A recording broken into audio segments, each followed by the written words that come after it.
it's now become an IoT. That I for me is intelligence. It's not only internet. So connecting devices and pulling the data does not make any sense by itself. It has to have a lot of intelligence that you need to drive from that data. And data is by far the most important thing that we have. And India, for example, is a hugely strategically positioned country to have that data, because our data laws are thankfully slightly easier. Now, I agree. I understand that when I say easier, it means it is liable for people to just pick up our data and continue with it. Yes, there's a drawback to that, but still, data is available and data is easily accessible, right? Our GDPR compliance, we don't have anything like GDPR compliance like what Europe mandates. We don't have those things yet. Eventually, it will happen. Eventually, data security, data privacy laws will come into India, but as of today, it's a minefield, and people are just mining that data. Right? That's what it is. Now, remember, there. So when we go into AI, this is what we at Intel follow. So this is something that if you are interested, really, so you can go into the AI training. So first thing first, what we start. If you notice on the left-hand side, there are something that we do for engineers now. Or not all engineers need to know AI, or would require to be working hands-on on it. For example, an embedded engineer who is working on data collection. Remember, data has to be collected first, right? So on data collection, may not understand all the nitty-gritties of AI, but definitely needs to know why are we doing this. Similarly, when we get into business experts, they need to know what are the business models that you are going to run with AI. So that is pretty important, because the return on investment has to happen. If you do not have a return on investment, it's not going to work. And then finally, the data scientist, the aspiring data scientist, who needs to have hands-on experience on certain aspects.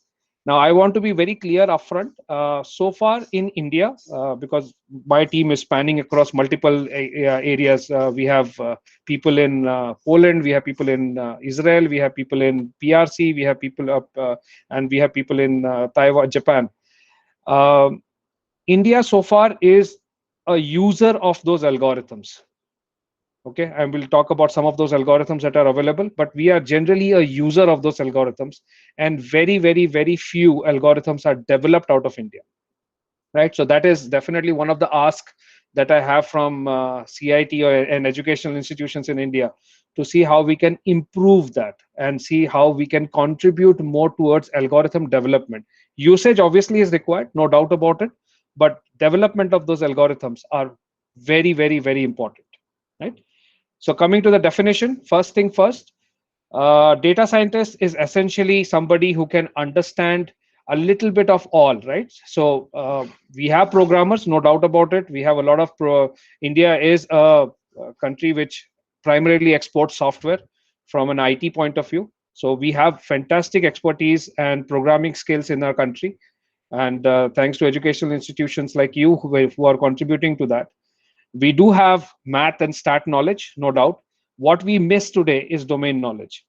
So when I say domain knowledge, it essentially means that you need to understand what you are trying to solve. So if you come across a person who calls himself or herself a data scientist, I will take it with a pinch of salt, because I need to first understand what that person has done to understand and get the domain knowledge. If it is a single person, I am skeptical. But if it is a team, I am very confident. The reason why I'm saying this is because domain knowledge cannot be obtained by just one entity. I'll give you an example here. Let's say that you have a bike. Pretty much everybody has a bike. You want to now create an analytics to figure out the bike is running fine or it requires repair, right?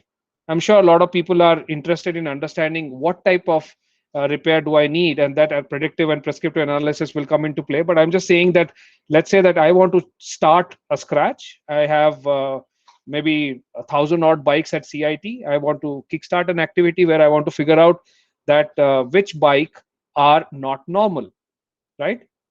Obviously, the first thing first would be that there would be a varied data set. Varied data set means somebody will drive a Honda, somebody will drive a Bajaj, somebody will drive TVS, somebody will drive something else. So now there is a huge variation. Then obviously there's a CC variation. Somebody might be driving a scooter, somebody a bike itself, as in a motorbike itself, or somebody might be driving, let's say, a little bit more compact, or maybe EVs for that matter, right? So you have a lot of variation that is going to be there. Each variation will require different expertise. So how a Honda machine or how a Honda engine behaves is going to be slightly different, not very different, but at least slightly different from, let's say, what a TVS engine behaves, or what a Bajaj engine behaves, or a KTM engine behaves, right? Those engine behaviors is what you have as domain knowledge. So that means you need to understand that if this particular sound comes, or is if this particular vibration parameter comes, that means I there is a problem. So who are the typical people that you go for domain knowledge in this case? Question. I would like it interactive, guy, please. The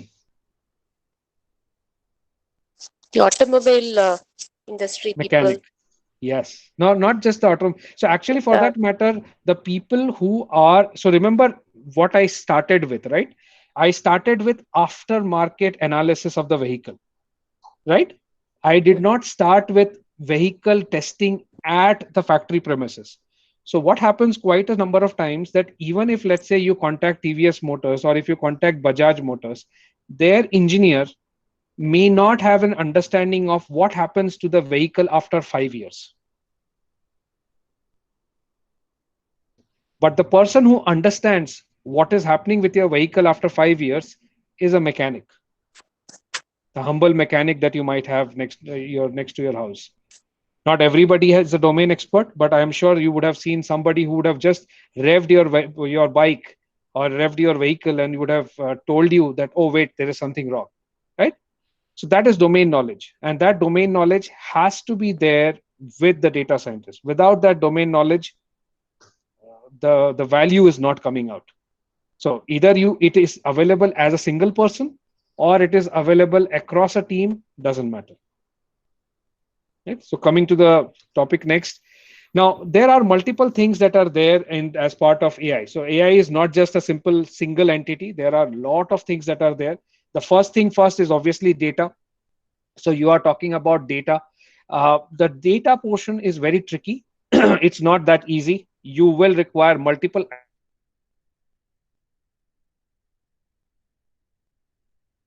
You sorry, just one second. I'll just disable my phone. Sorry for that. So when we talk about data, what the first thing first obviously is that you will have to go into an iterative cycle. When I say iterative cycle, means sometimes a data would be enough for you, and in some cases data may not be enough for you, and you might have to add more. Remember, these are all portions of what I call it as a business challenge. Why do I call it as a business challenge? Let me take two examples for you. Let's say that CIT decides to have camera based attendance monitoring system. Just giving you an example, right? You can, so let's say, decide that I want all the students to be monitored on camera on when they come in and when they go out. I want that attendance to be done on a camera base. So that means you require components like camera, you require a compute system, you require a database of all your students, and then you require obviously some kind of a mechanism to securely store that data, right? This is a very simple approach. Now you applied facial recognition techniques on top of it, and you realize that the accuracy in India is 98%, right? With, let's say, a pretty decent size of facial recognition that you would have done. Now I want to use that same software for identifying, like for example, me as a student going to an ATM at CIT and withdrawing money. I want to remove the ATM card completely. I want to now just go look at my face. I want the system to look at my face and dispense me money. Is 98% good enough?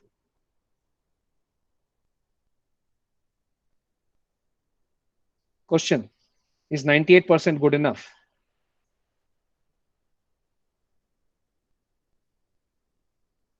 Yes, no? Silence? Okay. Obviously, it's not specifically when it comes to monetary discussions. The reason why it is not is because you do not want my money to go to somebody else or somebody's money to come into me, obviously, right? So 98% is not enough in that case. So what they do, they collect one more data set. So that can be a biometric data set, it can be a PIN, it can be a secondary authentication, doesn't matter. You have to have another method of validation in such a way that their accuracy is 100% with zero false positives. You are unable to identify a person, that's fine.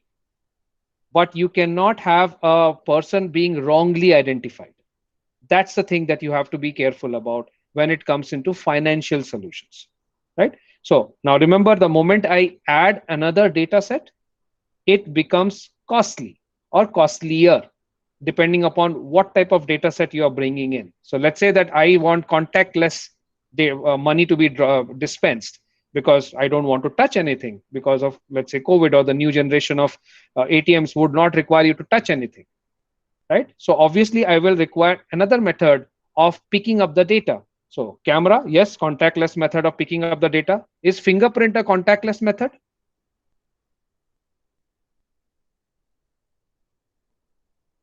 Yes, no? No, sir. So fingerprint obviously is out. What else will you suggest? Iris scan, something like that. Iris scan is a good idea. So it's a fantastic point that you made. Cost of iris scan. Cost of a camera which can do iris scan. Slightly costly. Costly, 15, yes. 20,000 rupees. Yes. Correct? Around 30,000 rupees. Okay, around 30,000 rupees. Now another problem of iris scan. How far do I need to be from the camera to identify my iris? Closer, very closer. Very close. So that means I have a potential touch problem that can happen when I am scanning my iris. Is that a problem? Yeah, when it is a requirement is contactless, then this has contact. Exactly. There's a potential contact in iris. So what else can I think about?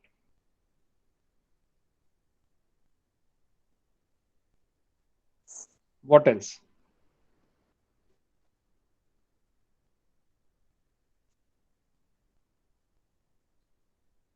No? Simple SMS. Maybe an OTP.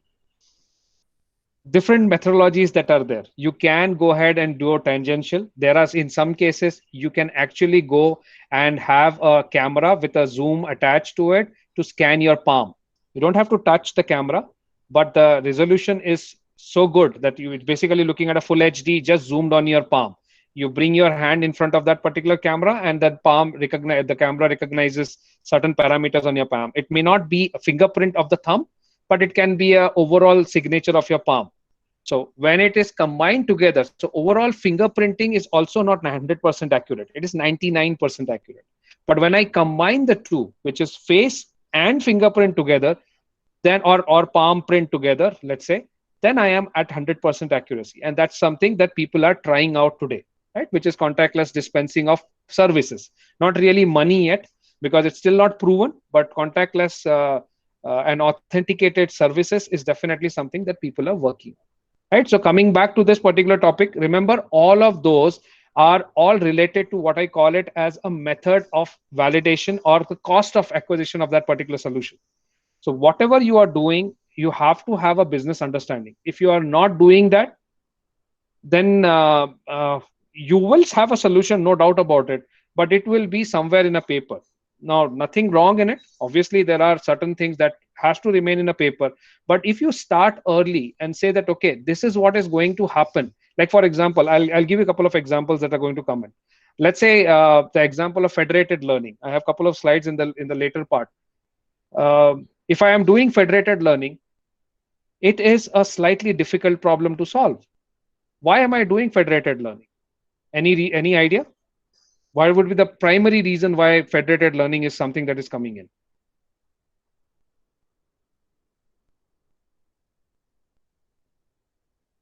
No?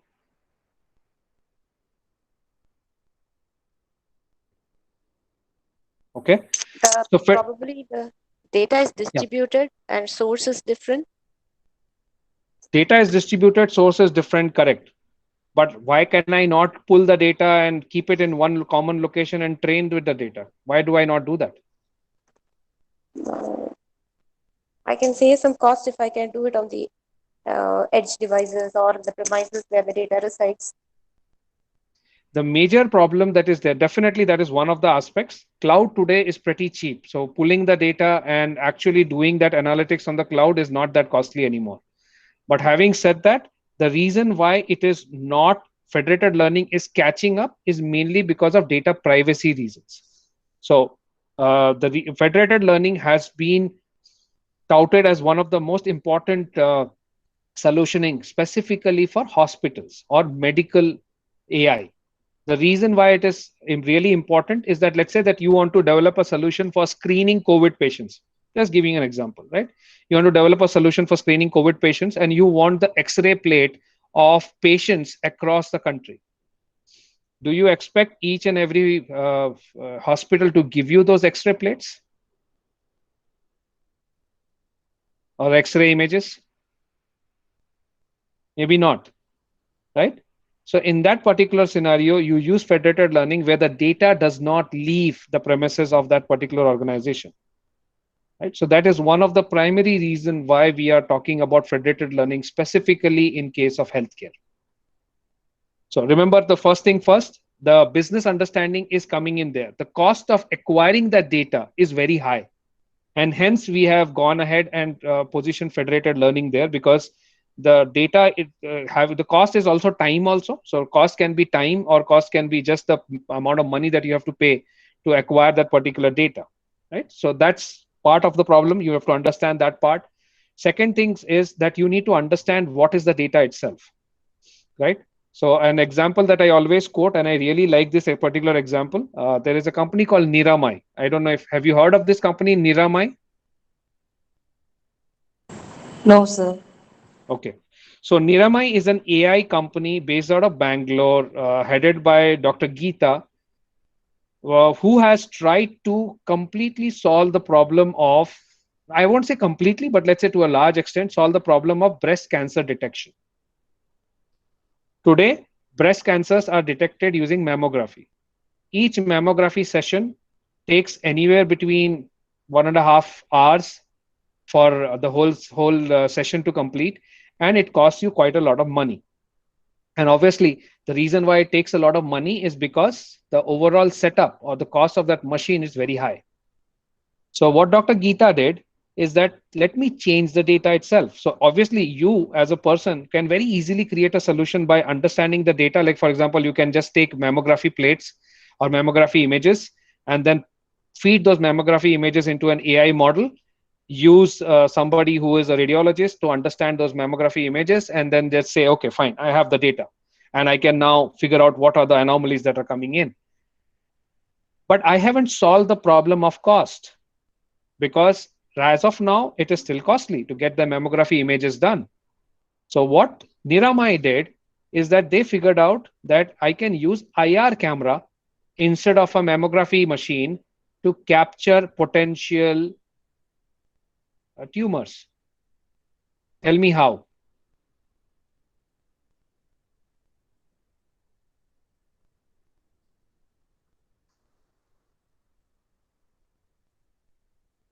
Can I get some response? Think about it.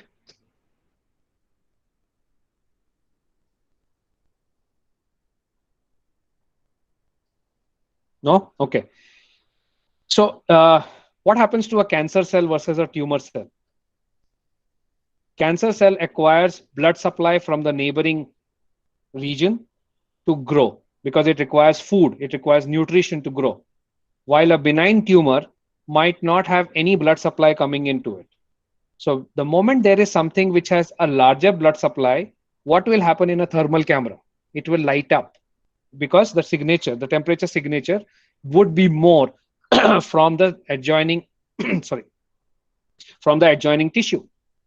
So what happens in this particular case, what Niramai found out is that if I use IR camera and if I use the analytics model, I am able to 95% with the accuracy of around 95% determine that there is a potential cancer. And that thing can be determined almost a month or 2 months before what a mammography can tell you, because this can go precisely into blood supplies, and it can catch tumors which are very, very small, just started, or the cancerous tumors which have just started. So that's kind of the model that Niramai started. So remember, in that particular case, they changed the data itself. And the data was changed because the business problem was there, that I want to have a solution which is more adaptable for the market segment, right? So when you as a individual, and when you as an organization or an institution are trying to think about it, the reason why I'm reiterating on the business part of it is that that particular solution has to be tangible and has to have some implication that are coming up, right? So obviously, the moment you get into the data, you have to go into modeling and then evaluation. That cycle is iterative, because in some cases your data may not be complete, and in some cases your data may be complete, right? So depending upon what cycle, what accuracy that you require, and in what scenario, right? You don't have to do overfit or underfit for a scenario where it is not required, right? So obviously underfit is not allowed. In some cases, the customer or the organization that you are trying to solve the problem for will not be accepting that solution. But if you are, let's say, going into an overfit, then the cost of the solution will be just too high for it to be viable, right? So coming back to this particular approach, so nothing much, just to give you an idea.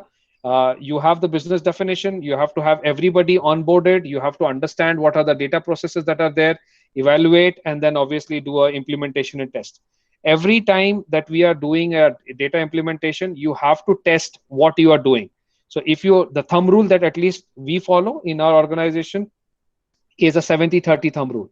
So let's say that if you have 100 data set available to you, you cannot use all the 100 for your training, because it obviously doesn't make any sense, right? So if you give all the 100 for training, you will always get 100% accuracy. So you have to have a data set out for training, and then you have to have a data set out for test. And then once you finish the testing, you have to ensure that that particular accuracy is well documented, and the error rates are well within the parameters, or the mean errors are well within the parameters, accuracies are well within the parameters of the solution that you are looking into, right? So when we are doing a lot of this, so let's first focus on a little bit of machine learning. So in machine learning, we do have multiple kind of algorithms that are putting in. So first thing first is supervised learning. The main difference between, or the main reason why we call it a supervised, is because we know what the data is. It is labeled data.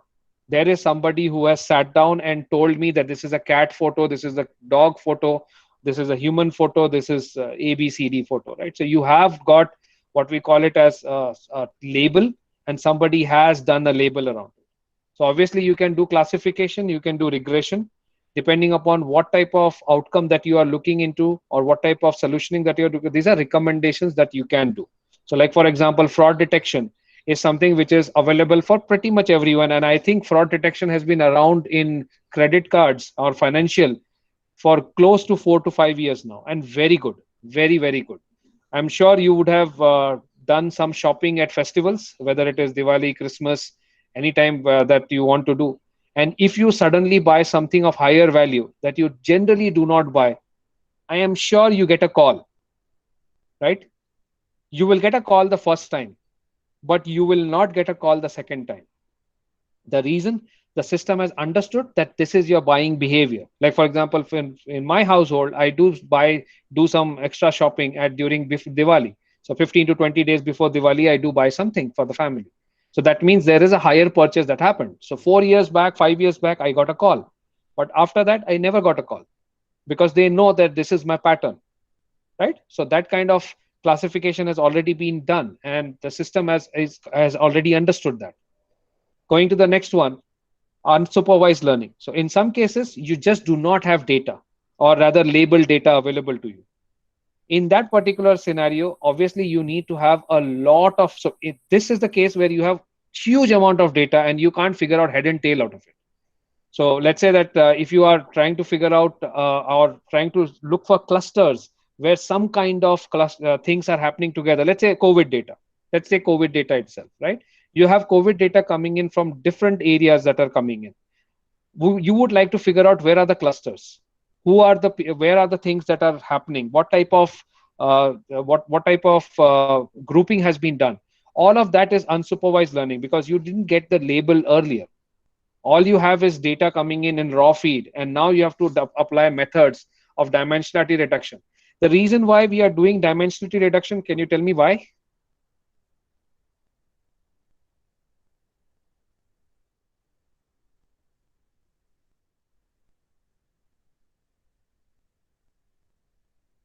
Any idea?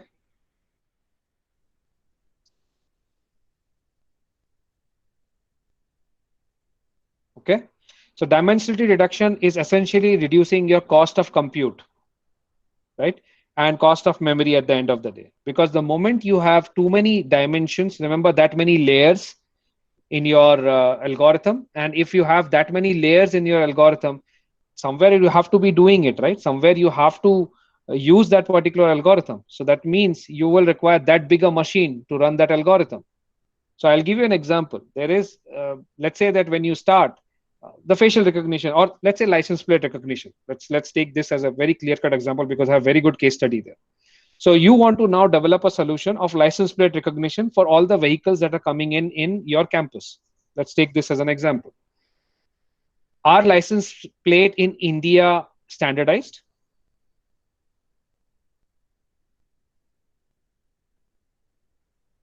Yes, no?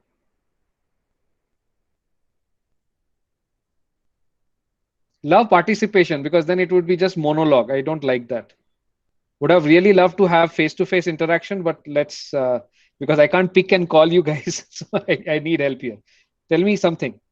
Give me an answer. Are license plates in India standardized? Yes, sir. Yes, sir.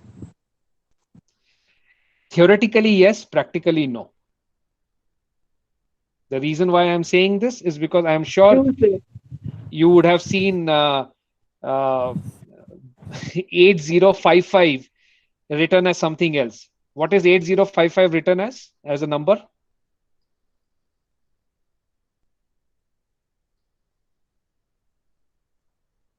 If you notice, it would be written as boss, BOSS, Boss. right? Boss. So typically all those kind of things are being done in India. There are handwritten number plates. So yes, there is a regulation that we have, but we are still not as regularized as, let's say, what a Europe has done, or a US has done, or even for that matter, what China has done, right? So we do not have what we call it as a very clear-cut license plate that is there. So that means my algorithm that I'm trying to run has to identify what type of a number plate it is. Right? Now, remember, when I have to detect the number plate, now I have to understand what types of number plates that are allowed. There are English number plates that are allowed. There are regional number plates that are allowed. So, for example, you being at Tamil Nadu, Tamil number plates are allowed, right? It's not something that is against the law. You can have Tamil number plates. So that means now I need to understand that, okay, I have a data set for English. I have a data set for Tamil. How many number plates are there in Tamil? Maybe hardly 0.1% or maybe 0.01%. So I need to ensure that I eliminate those from my data set. Why? Because that is a very difficult problem to solve. Now, you can always decide to solve it. Absolutely fine. But the amount of time that you would require and the amount of return on investment that you have for that kind of a dimensionality reduction is something that may not be, or rather that kind of dimension added into your database may not be enough. You are adding too much. So you have to understand that particular part. Now, if you are saying that, no, I want to create this as a intellectual property and create this recognition, please go ahead and do it. But remember, you have to always correlate it back to what's the business value.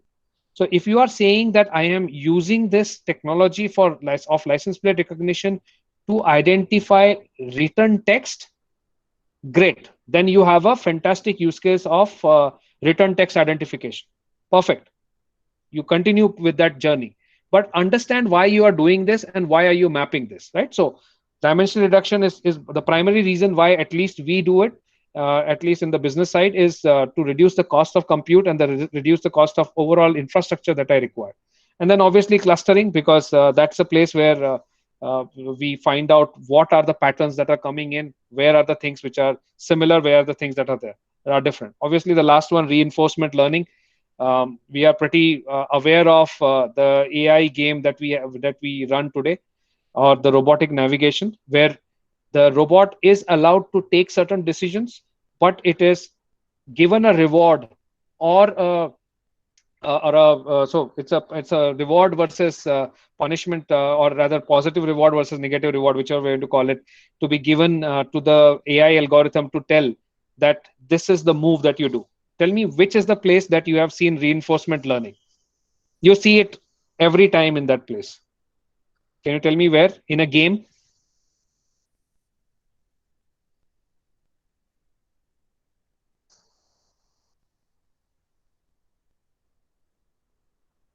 People like chess. Yes, Why is sir, in chess. reinforcement? So why is reinforcement learning important in chess?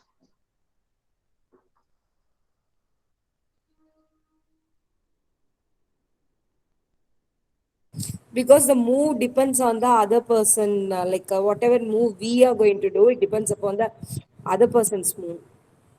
Yes. So that is a data input, but the permutation and combination of potential moves are way too many, right?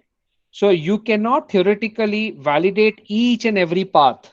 So what you do is that you basically get into reinforcement learning to say that this is a wrong move or this is a right move, instead of validating each and every move. You understand what I'm saying? So that makes the system faster, because otherwise you will not be able to run a game of chess on your machine, on a PC or a desktop, because it's just too heavy. If you have to compute each and every potential move and the permutation of that move and the permutation of that move and the permutation of that move going further, right? So all of those are going to be very difficult. So that's why reinforcement learning is being used a lot on games, because you know that there are certain things, the combinations or the possible moves are just too many, right? So that's one of the areas where we see a lot. So for example, swarm robotics, right? Swarm robotics is a place where reinforcement learning is used quite a lot. Now coming to this particular part, just to go in a very brief sense, remember I talked about underfit, well fit, and overfit. We want to target what we call it as well fit. Even if it is well fit, if you notice, there are errors. So for example, this particular ball, these particular data points are slightly below than particular curve. This is slightly above. Why is this important?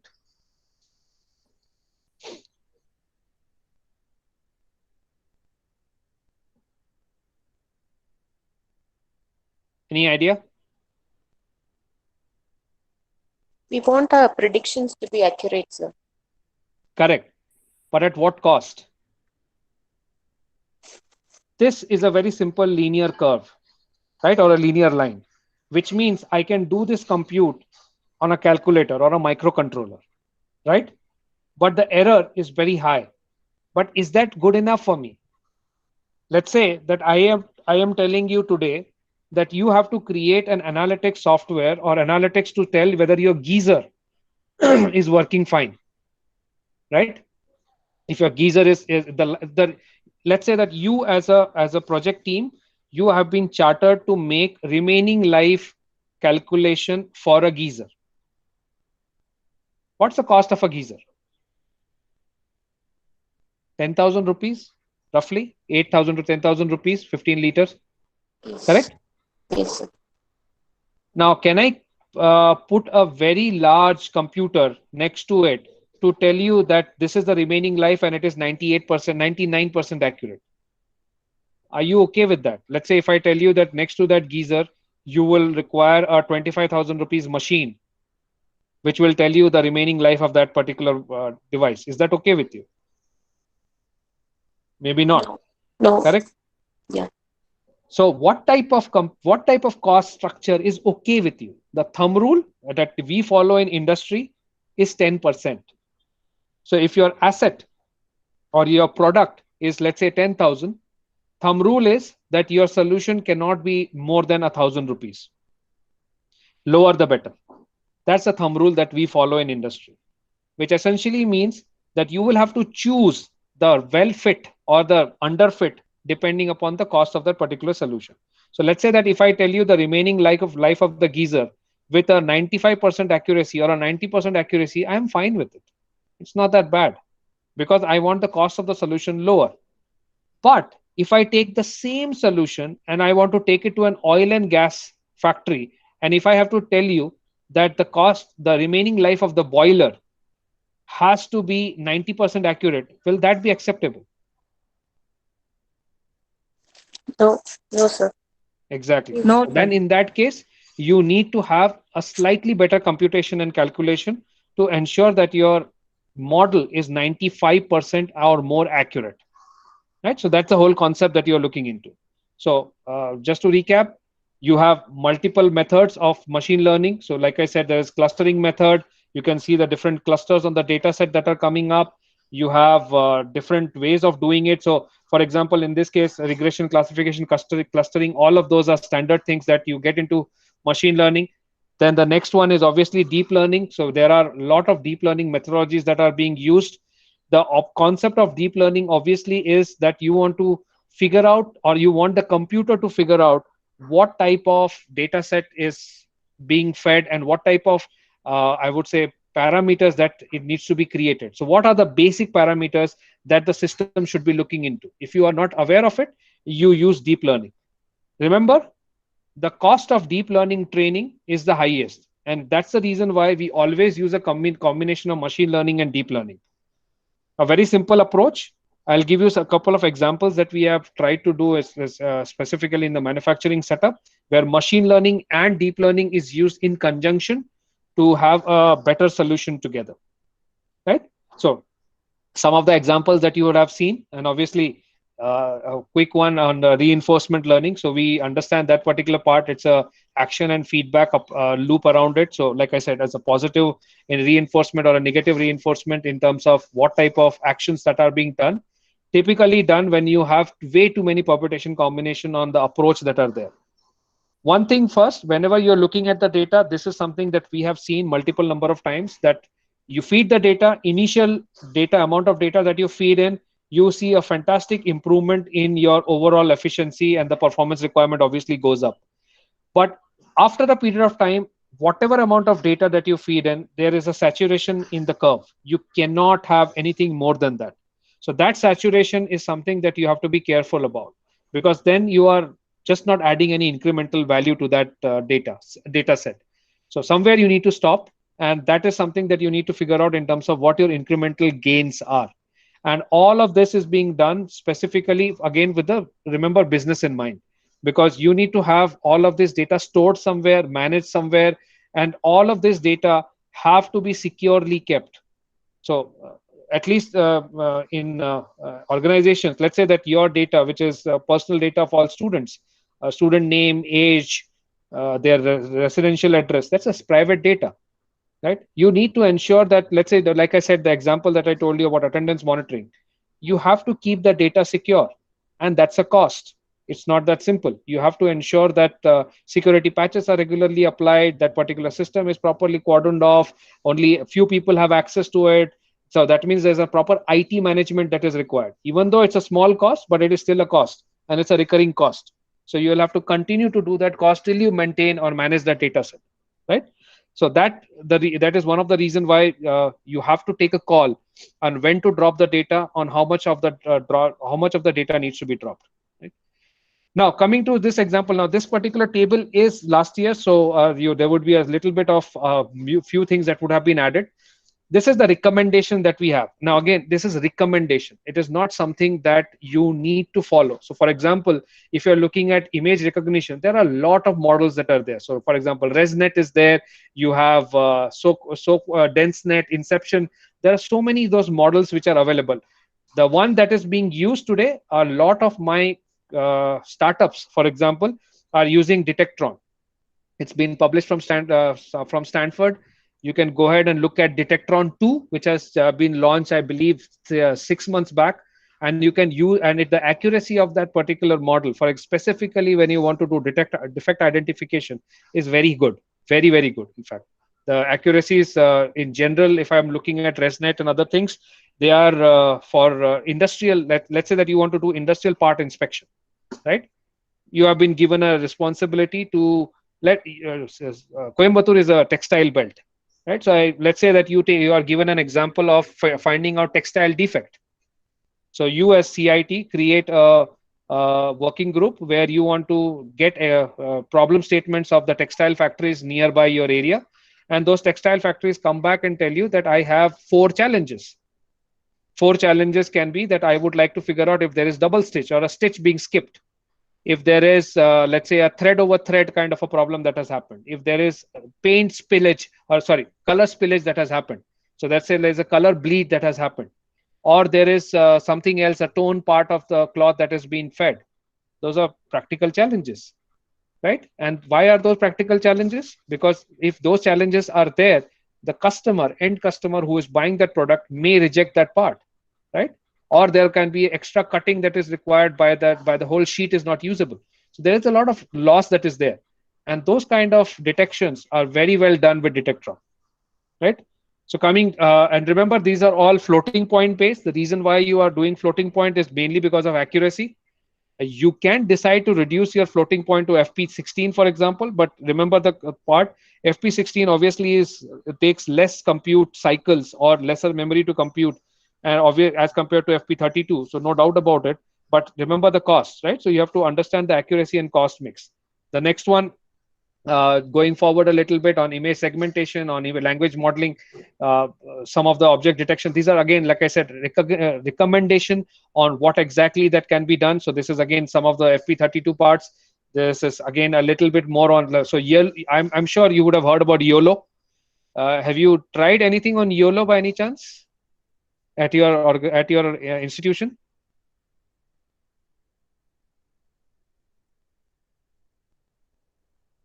Yes, no? No, sir. Okay, then I would suggest that you start this as an exercise. So YOLO, for example, is fantastic, and it can be run on a mobile phone. So you can actually go ahead and download YOLO and YOLO-based tools on your mobile phone, and you can identify, let's say this is a box example, right? You have been chartered to figure out that there are object identifications that you want to do, or object detections that you want to do in your classroom. So this is a chair, this is a table, this is a blackboard, this is a fan, all of those simple things that are being done. You can do that using YOLO. Very light tool, very light model. You can just go ahead and deploy that. So this can be a practical example that you can apply and try with, right? Now, these are FP32 models that I talked about. Let me go a little bit more into int8. Why did I talk about int8? Why do I need int8 versus why should I not do an FP32 all the time? Any idea?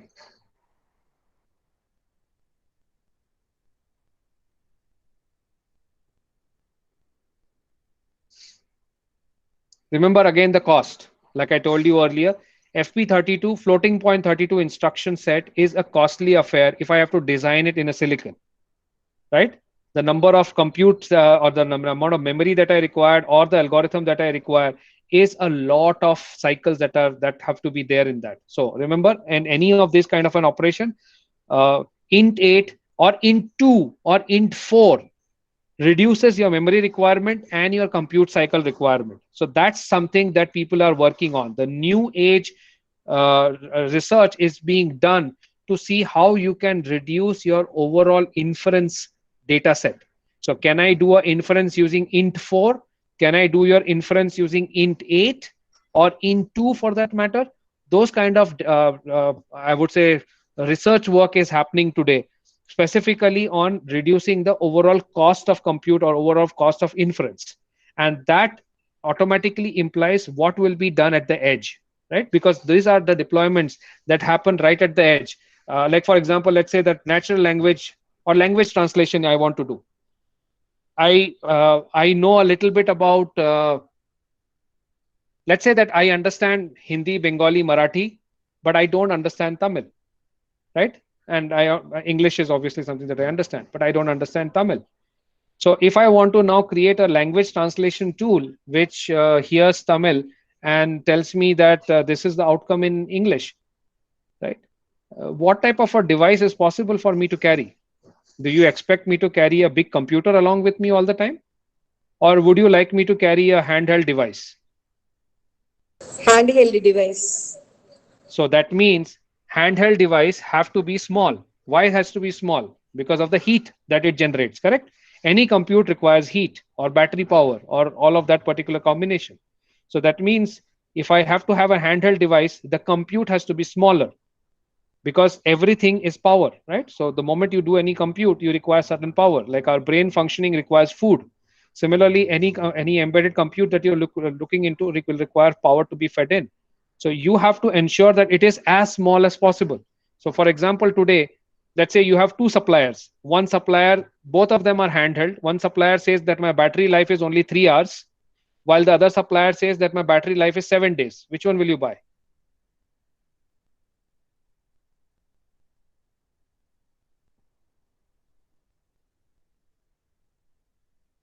Obviously 7 days, because that gives you better value. Now, there's also a cost part of it. If the guy who's charging you 7 days comes back and says that my cost is 10 times more, then obviously people will not choose that. But let's say that if the costs are similar and somebody says my battery life is 4 hours versus 7 days, or 7 hours versus 7 days, obviously you will choose the one which is giving you higher. So all of those are parameters that you need to do, and this is one of the research areas that are happening specifically on dimensionality reduction. Right. So coming to this another one. So like I said, I'll share that across, and you can have better understanding on this. Now coming to this part, remember all of this that you are looking into, they all have to come back into some amount of cost, and all of this is at the end of the day a combination of what compute that you require and what accuracy is acceptable for that particular part, right? So they go hand in hand. So when you are looking into this representation, evaluation, optimization, they are all have to go along with that. Now, the same thing that I talked about, it can be represented in this kind of a model. So let's say that you first thing first, you started on data.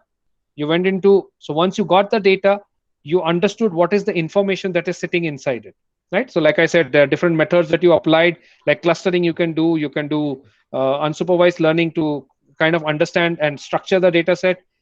Then the second one is the knowledge. So that means you are now deriving certain value out of it or certain learnings. So that means historical data is something which will give you a knowledge.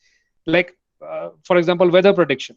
Weather prediction is a fantastic model where it will tell you that, okay, this has happened in the past, and hence this is the likelihood of what is going to happen next, right? So based on, let's say, a rain data that you have. I don't know if you have weather in have you seen the weather information in Windows? Have you seen it?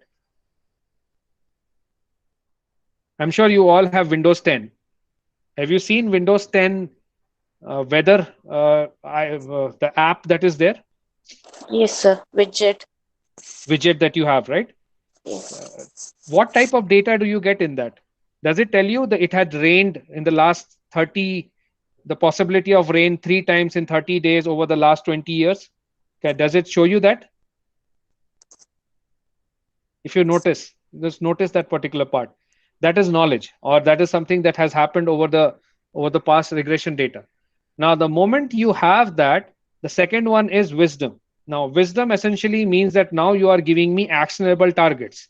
So let's say that if I have that particular widget and it tells me carry an umbrella because the likelihood of rain is 90% or above tomorrow or today in the evening, then that's something that is being done, right? So you have wisdom that is coming out along with that, or you are giving recommendations on what exactly would be the likelihood that is coming in. And then finally, the decision. Now, remember, in wisdom, the decision is still mine as a human. That is, that I would like to carry the umbrella or not because it's going to rain. But when it comes into decision, somebody is giving me the umbrella and handing it over to me. So the decision is not with the human anymore, but it is with somebody else, which has told that, yes, this is what you need to do. Right? So carry an umbrella for sure. I'm not giving you an option. I'm not telling you recommendation. Right? So in case of medicine, in case of healthcare, it is always recommendation because the systems are not 100% accurate to give decisions. In case of manufacturing, However, decisions have to be made. So when you say decisions have to be made, let's say that you are running let's say that you have gone into a factory. Have you ever visited an automotive factory? I'm sure there are quite a few of them in your area, but have you visited an automotive factory by any chance?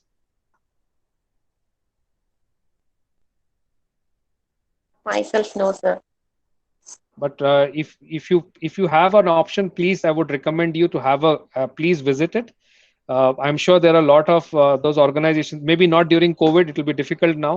But whenever you get a chance, please work with certain of these factories and ask for a field trip.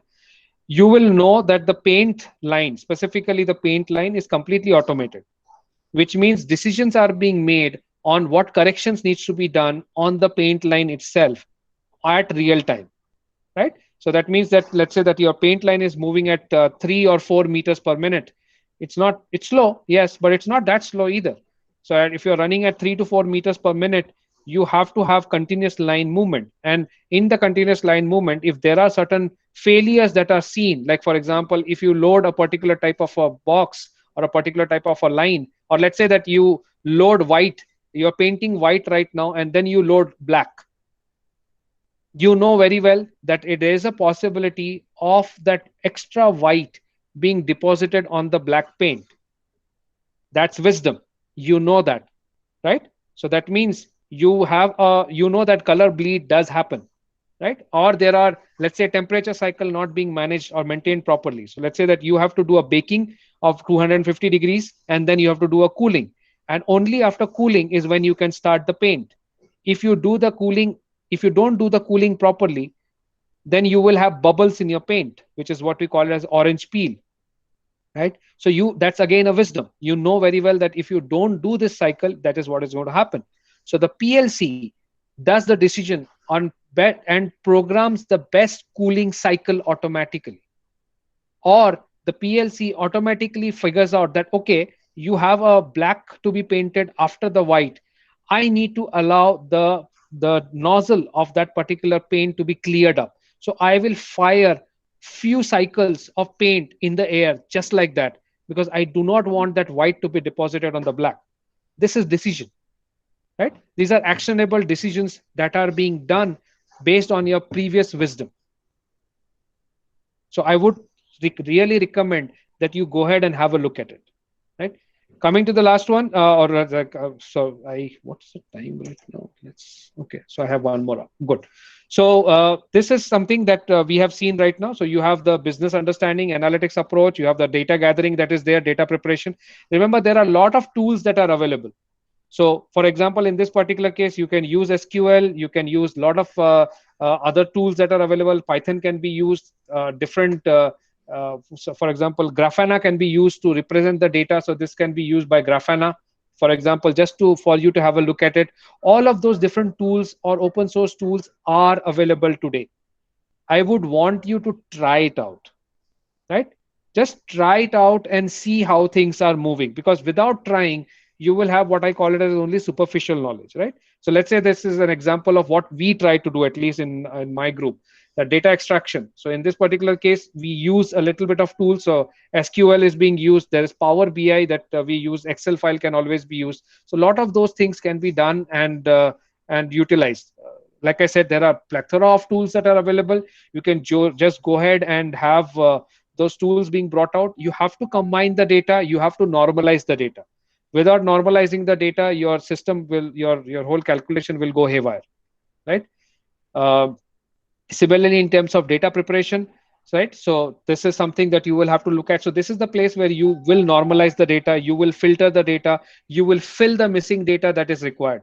A great example of normalization, for example, I'm sure you understand that, let's say that if I am a teacher and if I have been told to mark a student, it's in some cases, I can be extra, I can give extra marks, saying that, okay, fine, this is not a very big mistake, and I can award more marks to it when it is subjective marking. And while, let's say, another professor who can come in and say that, oh, sorry, this is not allowed, and do a strict marking, right? So there is a potential of both those things happening. So what happens in this particular case, that is that you need to normalize. What do you mean by normalized? Let's say that I am a strict teacher, and hence I have given my maximum in the class is only 80 out of 100, while another teacher who is giving marks is 90 out of 100, right? So that means you'll have to normalize that particular part to figure out that consistencies are taken off, and if the progress reports have to be done, and those things have to be done properly. So you need to figure out what are the ones that are inconsistent, what are the ones that are off, because they will add dimension to your model. They will add dimension to your machine learning model, right? Or a deep learning model. So each dimension adds cost in terms of memory that you require and in terms of compute that you require. So you have to be careful on that particular part. Then finally, obviously, data analysis. You have multiple ways of doing it. I generally like Power BI because it has pretty good tools. You can go ahead and do some analysis on Excel, but I like Power BI. Power BI generally is pretty decent. And then obviously there are Python that you can use for machine learning tools. There are a lot of those SQL tools are available. So you can go ahead and pick those and try working with those. And then finally, when you have done that, you go ahead and do a data representation. So data representation is storytelling. Please understand that particular part. You have to tell a story. You cannot just do a data representation or a graph which people do not understand. If you have a very complicated graph, the audience or the person who are communicating it to will not like it. Let's say that you have been told to do a budget analysis. Where is your spending going, right? If you just go ahead and use and plot all those budgets as numbers in a graph, people will not be able to understand. If you do a line graph and show that, okay, this is when it is increasing and there's a seasonality around it. Let's say that your budgets typically are higher when the schools or when the college starts, and they dip during the mid-semester time, and then it again picks up after the next semester starts, right? Those kind of things you have the data set available to you. You need to represent this in a very clear, impactful manner. And this is a science by itself. So UI UX is a science by itself. It is definitely part of machine learning. The reason why I always call this out as part of machine learning, deep learning, is that your job does not stop in getting intelligence from the data. Your job stops when the other person understands what you intended to do with that data, right? So for example, a good representation is this particular graph, which actually tells you what are the COVID cycles are happening. This is dated. This is before the second. If you notice now, there would be a big cluster that is being shown in the Vidarbha region because you have more data that is available, right? So this is an example of a crowdsourced data, a representation of that particular data, because just by looking at this data, I will know which place to avoid, right? So for example, let's say that I am in Bangalore, and if I want to travel, just by looking at this data and the clustering, I can understand that, oh, okay, I should not be going to Vidarbha now because there's a potential second wave happening there. Or I should not be going to Mumbai now because there's a potential second wave. But if I want to, let's say, go to Agartala, or if I want to go to Far East, not a problem. There are very, very few cases that are there, right? So those kind of decision making can be done immediately for a person who is looking at this particular data. But remember, that is for me. For a person who wants to travel. But the same thing may not be applicable for a person who wants to now figure out something else. Let's say that you want to figure out what type of clusters are happening, what type of strain is happening in that particular cluster, what type of variations are happening in that particular cluster. Now, this is an expert who is asking for that detail. So this is another example that is there. I don't know if you guys have a look at it. Please look at it, nexttrain.org.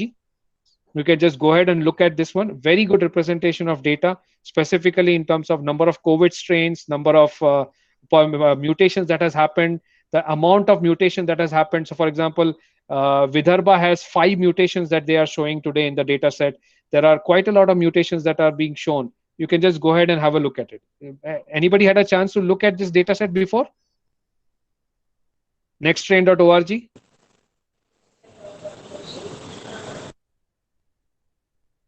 Okay, silence means no, fine. So go ahead and have a look at it. It will be pretty helpful, right? So like I said, at the end of the day, all of the decisions that you are doing, they have to be communicated in a proper manner. So you have to have data collection, you have to make decisions, and you have to communicate. The reason why you have to ensure that the communication is perfect is because the whole exercise will go waste. I'm pretty sure that you want your students to write a better project report or a better thesis. It's presentation at the end of the day. It is communication of what their ideas are to you as a teacher, or to as a member who is evaluating them, right? So, or as a student, you have to communicate your ideas better. So whatever you are trying to do, you have to ensure that your communications are clear and crisp. So in this particular case, for example, you can think about dashboard methods. You can look at sales numbers, for example, methods that are there. These are all options that you can do. There are sometimes it is easy. There are sometimes it is difficult to read. Please ensure that you are following normalization in this particular case. I want to give an example. I purposely did not put that photo over here, but I want to give an example. I don't know if you noticed, last year there was a report that was published regarding what's the sale numbers of per the big billion day sale that has happened for Flipkart versus Amazon. Did you remember that article that came out?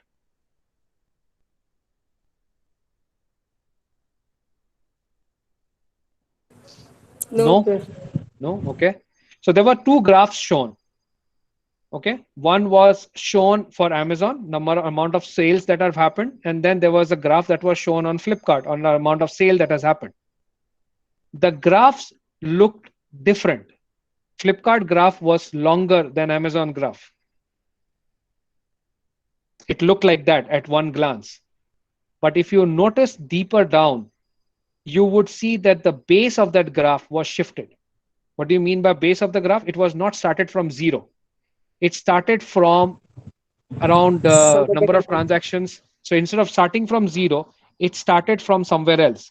The difference in absolute number was not much. It was, if I don't remember the exact number, it was around 10 million transactions versus 11 million transactions, or 10.5, 10 million versus 10.5. But if I remove my base out of it, if I don't make it as zero, and let's say I started from 8, so 8 to 10 is a small bar, while 8 to 10.5 is a significantly larger bar, right? So that representation is wrong. It was done for a marketing purpose, but it is wrong, right? Because it gives me a perspective that this particular solution is significantly better than the previous one. It's not true. It is marginally better, yes, but it is nevertheless better. So those kind of representations are very important when you are doing this, because you may communicate something wrong by doing a very different, because human beings are very good in contrast. Whenever we see something, it's a science. There should be a class that you should have on data representation, because data representation itself is a science where you will have to figure out how humans perceive it. What does it catch first? Like what do I see first?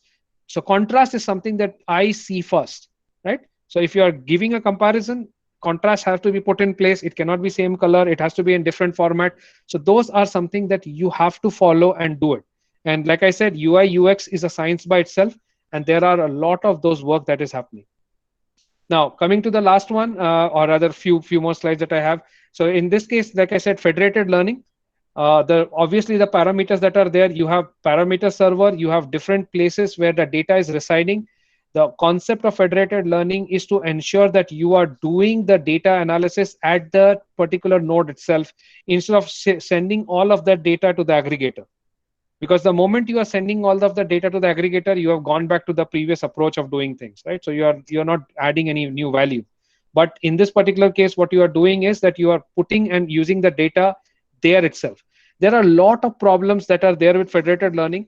Data poison is definitely one of them. Like for example, you can have certain anomaly data being fed here, which will have the overall model have a corrupted data sitting here, right?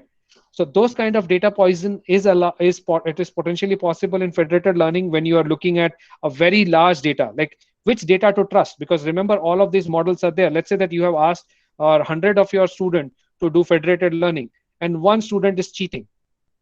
One student is adding manipulated data. Now that particular data set is going to corrupt your overall model, because it will throw you wrong results, right? So how do I eliminate that is something that you need to, that's a research topic. I am not saying that has been done. So if you are thinking about it, thinking about research on that particular topic, figure out how anomalies can be figured out on the data itself, on in terms of what type of methodology that you need to follow to detect data poison and eliminate that to corrupting the model itself, right? So like I said, different approaches. So you have multiple different data sets and weights that are coming out. So instead of pulling in all the data, only the weights are coming out, and then you are adding those weights together to start this particular journey. Now, all of this that you have done, the machine learning, deep learning, all of it has to now come into a context. What is that context? So let's say that if I take you to a smart factory, there are multiple different things that have to come in together. The first thing first that you need to do is gather the data. There are multiple operations that are happening in a factory environment. Like I said earlier, there can be just a simple task of understanding what is happening in the factory. There can be a task of inspection that you need to do automated. You need to do a little bit of more control operations that are there. You need to have safety in built in, because if you don't have it safe, let's say that an example like I told you, uh, again in a that's why I said you should visit an automotive factory. Automotive, a typical bike is anywhere between give or take 800 kgs. No, sorry, not 8. A typical bike would be around 100 to 150 kgs, right? Give or take a little bit here and there. So if you stack up 5 bikes together, it is close to 500 kgs of weight. If that 500 kgs falls on somebody, I'm pretty sure that person will be severely injured. So when I have to ensure that a packaging of those bikes are happening, specifically when you are sending a bike, let's say to Africa, we are one of the largest exporters of bikes to Africa. India is a manufacturing hub. Then those boxes, when they are being packed and they are being done, you cannot allow a person to come in at that particular place, right? So when the person cannot come in, you need to ensure that there is proper warnings that are in place and there are certain functional safety elements that are in place. That means I will have to potentially add a camera or some kind of a sensing mechanism to see that a person is not inside that place. And if the person is not inside that place, the operations work. If the person is there in that place, then the operation do not work. A very, very good example, I'm sure you see it day in and day out. You see the lineman working on the transformer, because we have a lot of problem with power supply. We have highly imbalanced power supply in India because of phase imbalances that we have. And I'm pretty sure you would have seen the lineman repairing the transformer. What does the lineman do before he or she climbs the transformer? Switches off the power. Yes. And how does he know that the power has been switched on or switched off? They do it at the line somewhere in between, I suppose, or in the office. Have you seen them carry a rod with them with a wire? Have you seen them carry that? Mm-hmm. No, sir. Okay. So next time I would request you to observe it. They carry an earthing rod. Okay. So what they do is that they basically carry a line along with them, or typical rod, which is with a bamboo at the end. That particular rod is nothing but a hook, and they connect the end of the rod with a wire to the earthing. The reason is that just in case if there is any static line or if there is any capacitance built up on that electrical line, that has to be discharged, because you are talking about 11 kV line or even the higher lines, right? I'm not talking about a 220 or the 440 or the 3-phase lines, but let's say that if you're looking at those 11 kV lines, they have to be more careful. And that is nothing but functional safety. You are following procedure to be safe, right? Now you can automate that using software and control system, or you can follow as a compliance, as a process compliance, right? So those are some of those aspects that you need to do. So when I say talk about factory, there are a lot of these components that are working together, and you as an organization has a huge responsibility to have these solutions being deployed and developed in a manner that is consumed by the countries, by our MSMEs in the country, right? So you can create solutions For these entities, because you are very close to the cluster, Coimbatore is a very big textile cluster, so you can theoretically have problems being solved for those particular clusters. So it's a win-win for both of you. So your students get expertise and knowledge of solving practical problems, and the factories which are there next to you can also benefit from this exercise that you are doing. Right. So that is what I would sincerely recommend. Second one, so like I said, the factory deployment, and if I am thinking about it, it's a simple three-step approach that I personally recommend. So first thing first is data collection. You have to have data being ingested. So you need to know what type of data. Like I said, different data sets require different methodologies that are there. So in case of a factory floor, I have to have vibration data coming in for motors. I have to have voltage and current data coming in for press machines. I have to have all of those parameters of when it is switched on, when it is switched off. All of those data has to come in. Without that data, I really can't figure out what's happening in the factory. So first thing first is understand what's happening and just plot it. That, okay, this is the time when you started your factory. So for example, your factory opened up at 8 a.m. and at 8:30 a.m. there was a problem. You shut down the machine for 10 minutes and then somebody did something on top of it, and at 8:15 it started again. So there was a downtime of 15 minutes, and in the morning, like 8:30 it went down and 8:45 it started. So those are all visualizations that you need to put in. Once those visualizations are being done, you get into the next step, which is what we call it as condition monitoring or predictive maintenance. So now you are getting into some kind of next level stuff where you are using the data to identify, you remember wisdom, right? So now you are getting into the step of wisdom.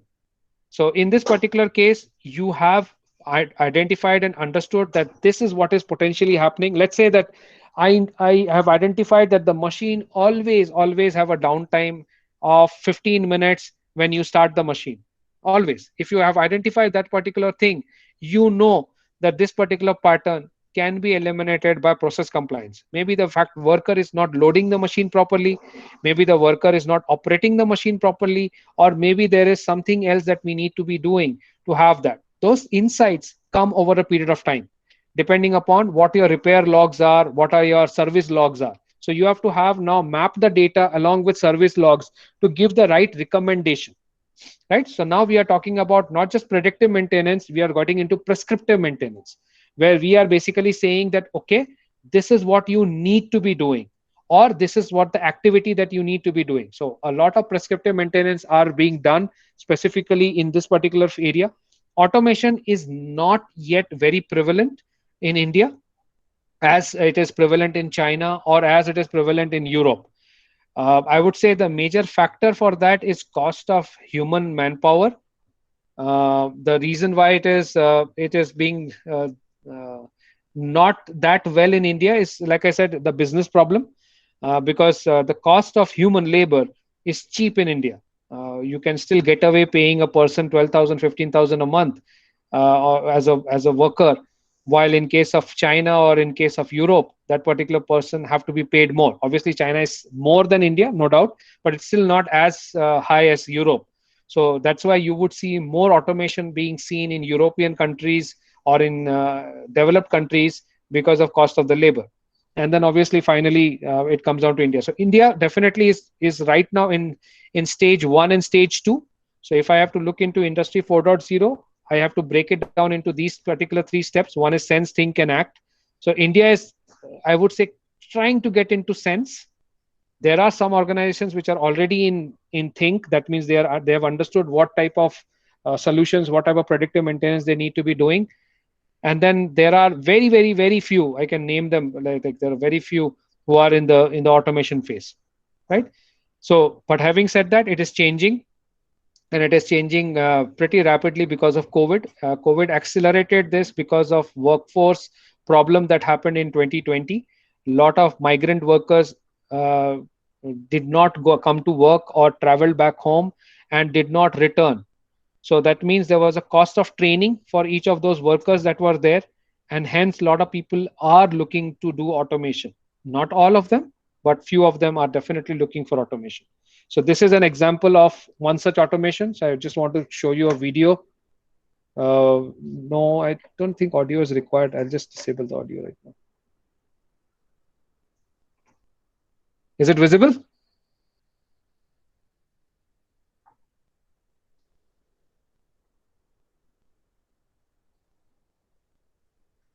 Yes, no? Yes, sir. Okay. So if you notice in this particular case, what you would see is that there are bottles being inspected automatically by using two cameras. So you have camera 1 and camera 2. They are using Detectron. And for Detectron, you are just figuring out that, okay, if the labels are correct, that means the sticker on that particular product is correct. And if everything has been done properly. If there are issues, so for example, there are labels shifted, there are labels which are not right, those kind of things can be detected automatically at a very fast pace. So I do not have to stop the line. I do not have to restart that. All of that can be done in an automatic manner. So this is an example of automation, automatic inspection and ejection system in one of a very large factory, right? Another example that I want to show you quickly is this example. It's a even simple example that you would see. So this is an example of uh, nuts and bolts being inspected. So if you notice the number of threads that are there, the size of the thread, then failure percentage is 4.4. So can you see that 100% inspection of nuts? So this is a automatic feeding system. The nuts and bolts are being loaded. There is a camera based system. There are 3 cameras required to monitor the top, to monitor the side, monitor the bottom, right? So you have those kind of things that are there. So you're monitoring the bottom, you're monitoring the side, and you're monitoring the top also. So these are some of the things that are required for you to see. And if you notice, it's being telling you. So there are actually 4 cameras in this case this person has used, but anyway, the one feed is not being deployed. The failure rates are being done. How many are okay? How many are failed? What type of screw count is being done? If you have to do this in a manual manner, it takes a very long time, right? So this is an automated system completely where it can feed into this. So this is a live example of what machine learning can do for you. This uses machine learning. It does not use deep learning. You do not need to apply deep learning all the time. The reason why it is being used as machine learning is very simple. This is a very fixed problem to solve. So you have a very fixed thread count to do. You know how the threads look like. So you know how exactly they are being followed and marked. You know what's the pixel size that is there based on, because you have a fixed lens camera. So you know how much each pixel represent. Each pixel represents few millimeters or few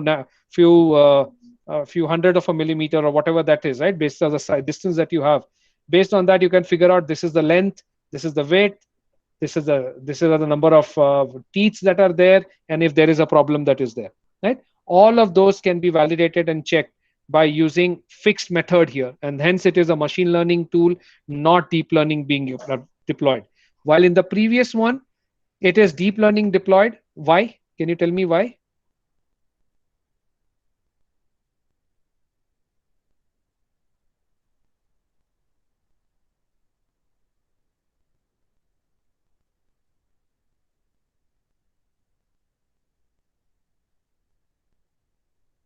Some answer is requested.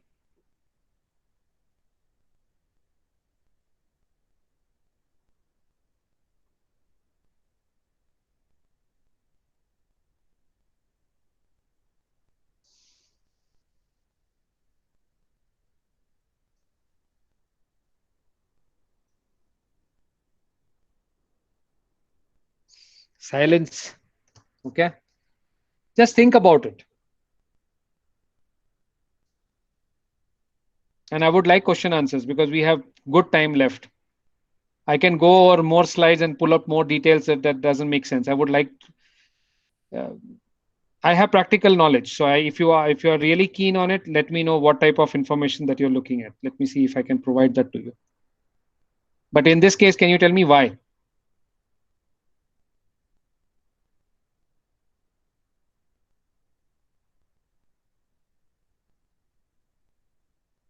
Am I audible?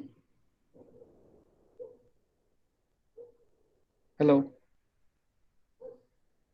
Yes, sir. Yes, sir. Audible, sir. Okay. So think. So, okay, so let me give you a couple of hints. Number one, in this particular case, I told you that it is fixed areas. There are fixed areas of where the bolt would be, how long that bolt is expected to be, what how the teeth that are there, all those details are fixed, right? While in case of the sticker example, the previous example, do you know what type of failure can happen? Do you have exact details of what type of failure can happen? So you know what is good, but you don't know what is bad, right? So in this particular case, the sticker can be pasted upside down, can be pasted and smudged, the print may not be legible, the print may have been torn. So there are lot of potential things that are possible in this particular kind of a scenario, but I know what is good, right? So I apply autoencoder method to figure out what is good and what are anomalies. Because I don't know what an anomaly would be, and eventually I will know what the anomalies would be, because once, let's say, I run the data for 1 year, I will know what type of failures, and then I can classify them and supervise and provide supervised learning along with deep learning. But to start with, I will apply autoencoder. In autoencoder, I will feed good images. That means I will feed what are the ones which are good and fine, and this is okay. So the system learns that these are okay. And the moment the system sees an anomaly, it is going to flag.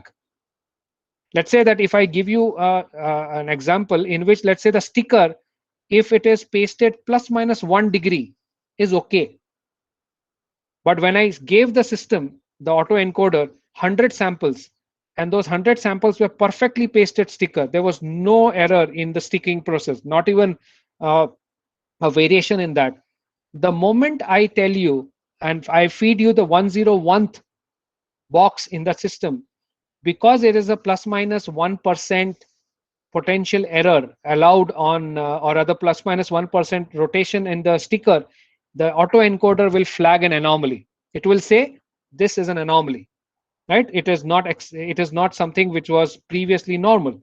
So now you will have to write business logic where you will have to say that, okay, 1% variation is allowed, but 2% rotation is not allowed, or 3% rotation is not allowed. So those kind of business logic have to be put in the system, right?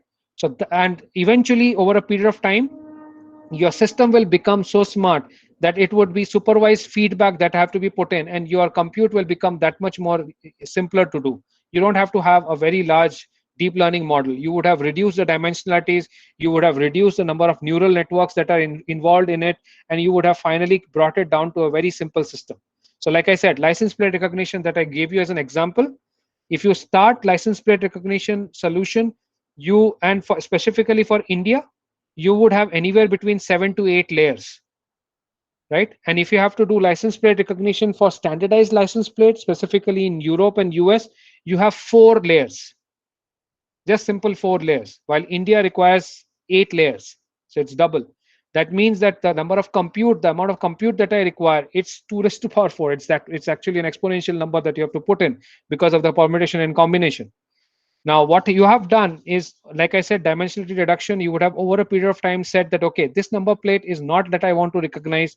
Let's say it's a regional number plate. The number of such number plates are very small, and hence I will not solve this problem. I will identify this as an anomaly, and that's it.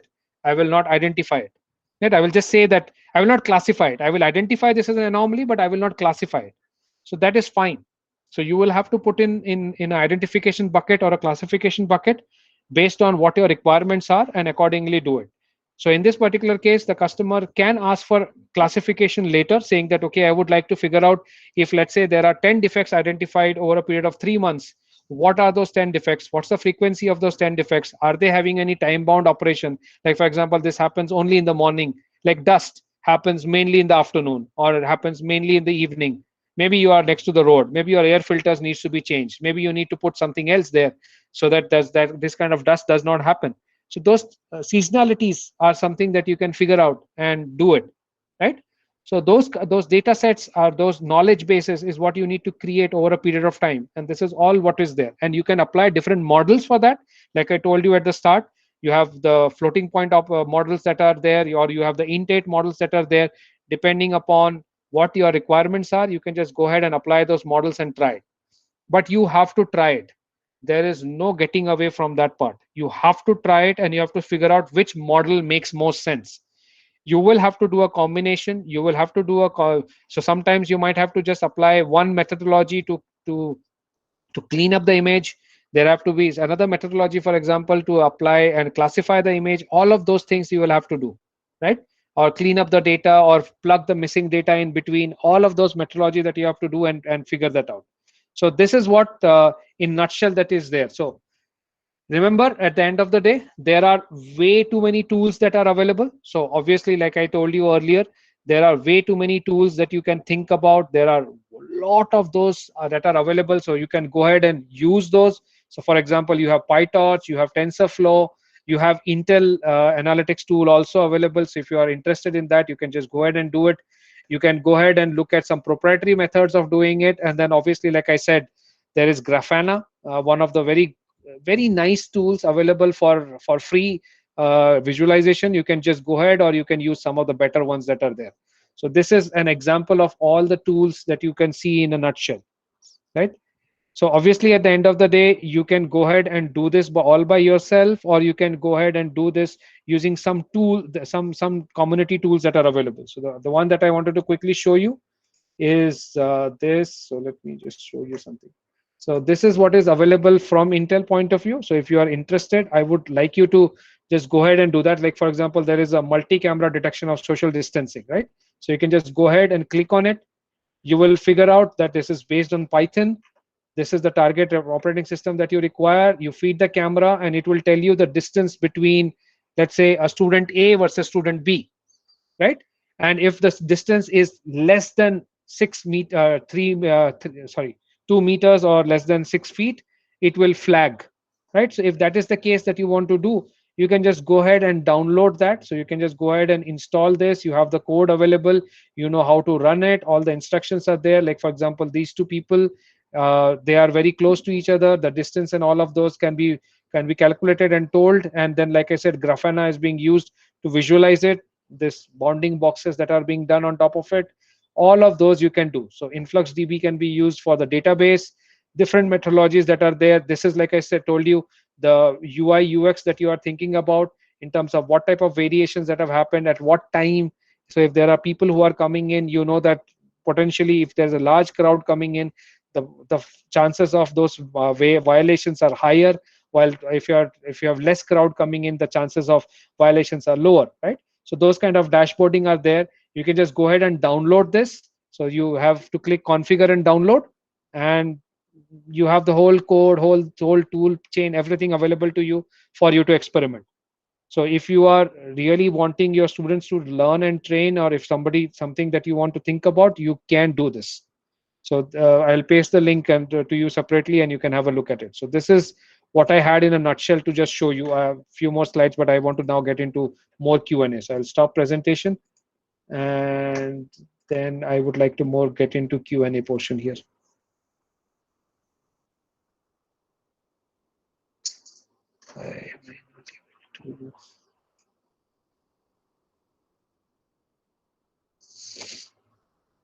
So we have 20 odd minutes. So would love question and answer and some interaction.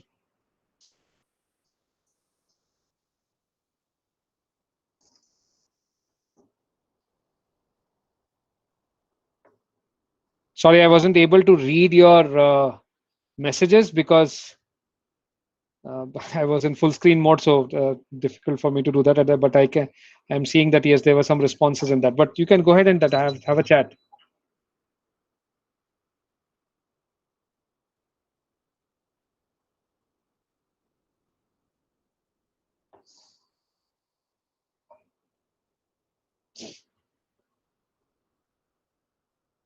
Anything?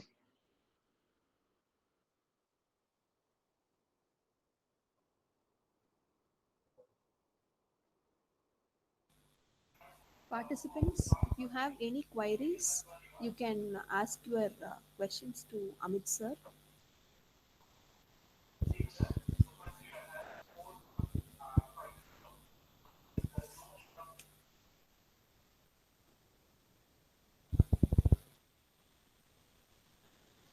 You can also post your questions in chat box.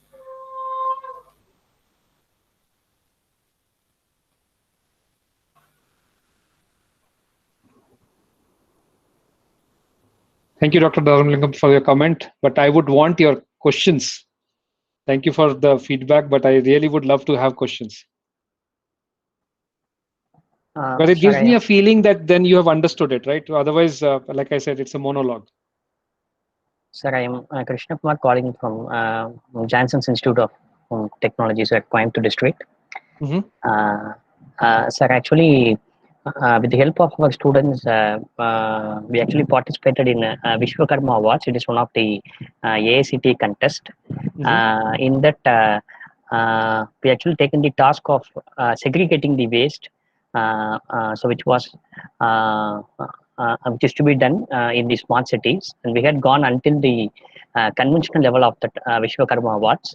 But after that, we actually stuck. So where to increase the or where to go beyond that. So No, we you actually have taken a started. very difficult challenge, I will tell you. Yes, sir. Because waste segregation using or identification that the waste has been segregated is very difficult challenge today. Yes, sir, yes, sir. So in that area only, we actually stuck in that. So we didn't know No, what type there is of. yeah. So I will tell you practically there is just by using camera, you cannot identify waste and you cannot do waste classification using camera.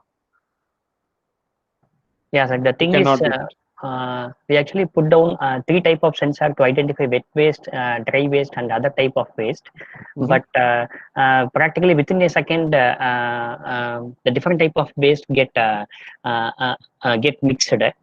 So we couldn't able to practically split it. So even though we are having sensor, that sensor wouldn't have that resolution to identify the type of waste and put down in a particular type of tub. Yeah, so this is something that is a very difficult one, and I'm being very upfront. It's not been solved yet. So if you are thinking about it, great. It's definitely a good research topic. But like I said earlier, there are things that people are trying today. Like for example, Bosch is trying using IR gun, right? Okay. So figure out and classify, because you can do a spot check and figure out what type of defect is being thrown in the bin. So you are doing this inspection while at the collection at the collection itself, because once the waste is being mixed, you cannot do anything about it. Yes, sir. Yes. But actually, government insisted to segregate the waste. So once it was collected from the homes as well as industries and hospitals, but even though we couldn't able to judge, so this waste is particular this type like that, sir. Yeah, no, absolutely. So there is a hack that somebody is trying today. Just to give you, I can't name them because that's an IP. So they are trying a hack where they are monitoring. So remember, the waste is being mixed by people. It's not automatically mixed, right? Yeah. So what they are doing is that they are monitoring people behavior or the personal behavior. So see, I cannot apply this approach at home. So I am assuming that homes are doing some waste segregation at home, right? So I cannot test that. But the moment the waste arrives in the waste segregation unit, then what does the person do, or the procedure that they follow? Is there a anomaly to it? Or if there is, because sometimes waste segregation is hard and people do not want to do it, so they mix the waste there itself and say that, and sometimes they blame it on the household, saying that, oh wait, I got it mixed there, right? So they are solving this problem by doing person behavior monitoring. Okay. So it's an indirect way of doing it, but that's their IP, and so far they have got decent 85% accuracy. Oh, super, sir, super. Okay. So actually, we have taken another project like ATM machine, we also proposed on medical vending machines. So it was selected in India Innovation Contest, conducted by Texas Instruments. So we are currently at the semi-final stage. But what we practically having the challenge is how to get the proper medicine in a very effective cost to the patient or just consumer. So see, that is something. So then now you are talking about two separate challenges, right? Yes, sir. Yes, sir. One is an IoT deployment, and the second one is a supply chain problem that you just mentioned. Yes, sir. Yes, sir. Supply chain is a completely different aspect altogether. So you will have to then figure out who are the generic medicine providers. You will have to tie up with those generic medicine providers. So it's a business challenge rather than an IoT challenge. Right? Yes, sir. Yeah. It's a pure play business challenge. You can do it. So you know very well that India is the largest generic medicine supplier in the world. Right? So Tevas of the world, Dr. Reddy's of the world,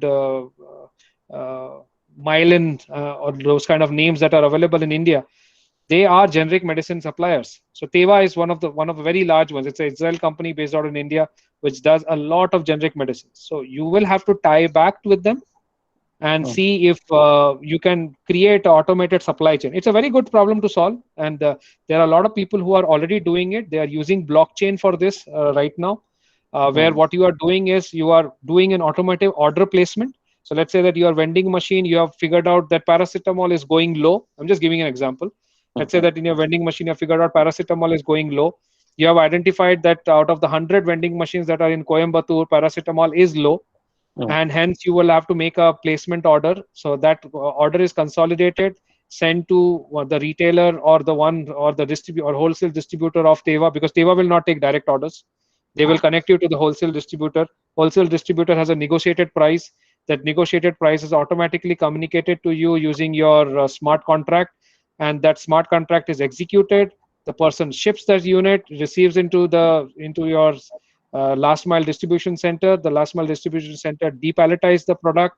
There is an SLA on depalletization, and then it is being fed into different places. This is a proper supply chain head problem, and it's a very, very good problem to have. Lot of people are already doing it today for specifically for vaccine deployment. There is a UNESCO challenge that is running today on this supply chain automation and supply chain problem. So you can just go ahead and look at that also. So if there is any channel to contact that, a particular contact people or any technical persons, if there is any proper channels or channel anything, so where we have to generally their websites are quite good. Okay. So I will have to figure out if there is anything that I can do that. So UNICEF AI challenge is something that I need to figure that out. I can possibly look at that, but there are so there is an innovation challenge that they publish on a regular basis. You can just go ahead and have a look at that. Sir, in future, if we would like to contact, means shall we contact, sir? Yeah, you can reach out to me. I can send you my email ID here. Just one second.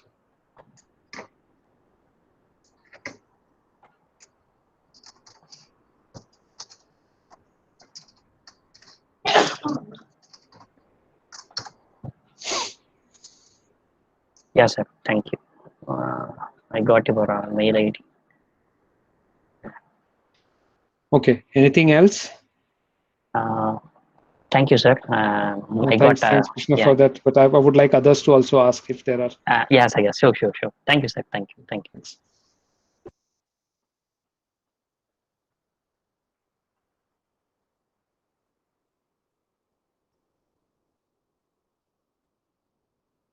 So, in a nutshell, what I would like everyone to do is experiment. I think I have given you I'll paste the link again. Just one second on the Edge Software Hub that Intel has launched last year. It essentially allows you to have these experiments being done right at your desktop or laptop that you have. So just go ahead and try it out. It's a good experiment for you to learn. and there are certain models which are already there, so you will not have to struggle to launch the model. So that would be one. So it automatically gives you a positive reinforcement that it is easier to do.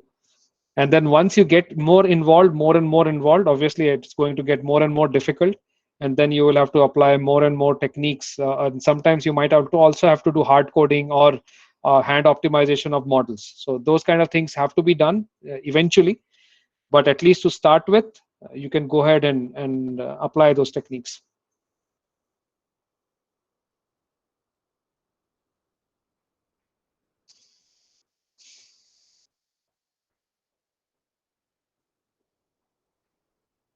Okay, fantastic.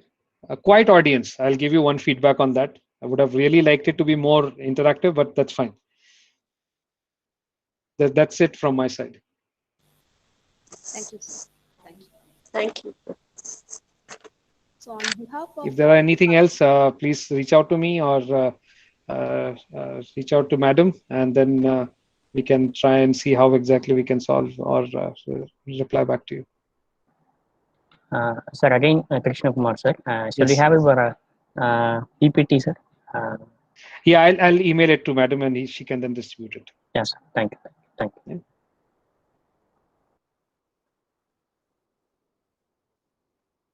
Okay, great.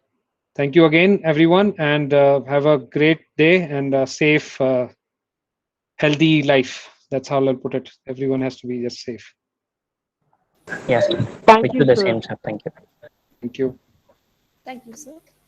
So on behalf my own behalf, I extend a sincere thanks to our speaker, Mr. Amit Chatterjee from Intel, for giving valuable insights on AI in manufacturing. I am sure your address will help a lot in understanding the concepts of artificial intelligence in IoT. Thank you, sir. Thank you for accepting our invitation and for giving your valuable insights. Thank you, sir.